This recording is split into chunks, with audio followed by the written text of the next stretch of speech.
हम पढ़ तो लेते हैं लेकिन फिर भूल जाते हैं, तो फिर हमारे पढ़ने का मतलब क्या निकला। ऐसे में सारी मेहनत बेकार चली जाती है। अगर आप पढ़ा हुआ नहीं याद रख पाते तो इसका मतलब यह नहीं है कि आपका दिमाग कमजोर है। अगर इस प्रॉब्लम का सोल्यूशन निकल गया तो आपका टाइम भी बचेगा और आपके रिजल्ट भी बहुत अच्छा मिलेगा। पढ़ा हुआ सब कुछ याद रखना मुश्किल है, लेकिन फिर भी हम इसे काफी हद तक कंट्रोल कर सकते हैं। आज मैं आपको 3 टिप्स बताऊंगा जो कि मेरे पर्सनल एक्सपीरियंस के हैं और मैंने काफी रिसर्च भी किया है। आप यकीन मानिए ये 3 टिप्स इतने ज्यादा इफेक्टिव हैं कि आपका टाइम भी बचेगा और आपके रिजल्ट को भी दुगना कर देंगे।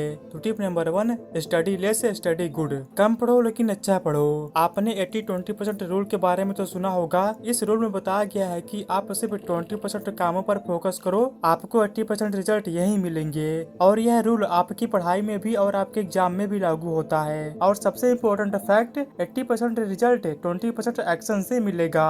आपके सिलेबस का पढ़ा हुआ 20% आपको 80% दिला सकता है, तो आप 20% मोस्ट इम्पोर्टेंट चीजों को पता करो और उनको पढ़ो, और वही 20% चीजें आपको 80% रिजल्ट दिला सकती हैं। Tip number 2, study in morning. एक स्टूडेंट है जो सुबह उठकर 2 घंटे पढ़ाई कर रहा है और वही दूसरा स्टूडेंट है जो दिन में 4 घंटे पढ़ाई कर रहा है। जो पहला वाला स्टूडेंट है वो ज्यादा आउटकम दे पाएगा दूसरे वाले के मुकाबले। दोस्तों, सुबह उठकर पढ़ने के 2 बेनिफिट्स होते हैं। पहला, उस टाइम हमारी कंसंट्रेशन पावर सबसे पीक स्टेट पर होती है। उस टाइम जो आप फोकस कर पाते हो शायद ही उस टाइम जैसा फोकस दोबारा आप दिन में कभी कर पाओ। और सेकंड बेनिफिट यह है कि सुबह जल्दी उठने का, सुबह कोई भी डिस्टर्ब करने वाला नहीं होता है। उस टाइम बिल्कुल साइलेंस होता है और साइलेंस में कुछ नया सीखने का मजा ही कुछ अलग होता है। कहने के तो लोग 8-9 घंटे पढ़ते हैं, लेकिन जो शुरुआती के 2-3 घंटे की पढ़ाई होती है वही इम्पोर्टेंट होती है। टिप नंबर 3, पढ़ाई के बीच में रेस्ट लेना। कुछ लोग होते हैं जो कि रेस्ट ही नहीं लेते